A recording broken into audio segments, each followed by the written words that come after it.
दृष्टमिष्ट पापे चांडाळाची, हुताखेताची, आलेल्या गेलेल्याची, घरातल्याची, दारातल्याची, पारोशा केराची दृष्ट चुलीत पडो. एक एक करून सोडून गेले सगळे. ओकाबोका झाला वाडा, अंगावर येतो. म्हणजे मला माहिती आहे हा माझा वाडा आहे. वाटतं पुन्हा तसंच झालं तर. भीतीस कशाला? एकदा का मी आत पाऊल टाकलं ना की मग माझ्या हातात काहीच राहत नाही.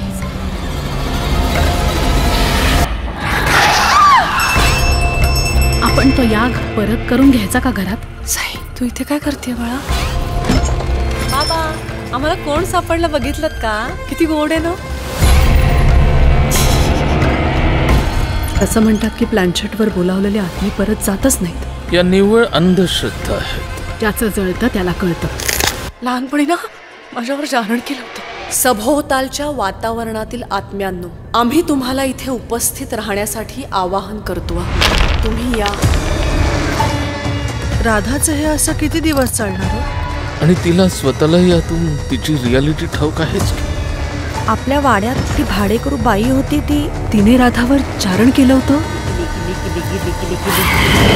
जिंदगीना एक दिस पण चांगला दाखायला मिळणार नाही.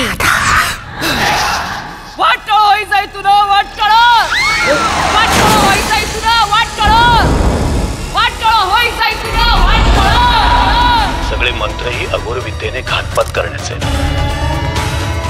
काय चाललंय हे सगळं? तुझा जारणावर विश्वास आहे? जारण म्हणजे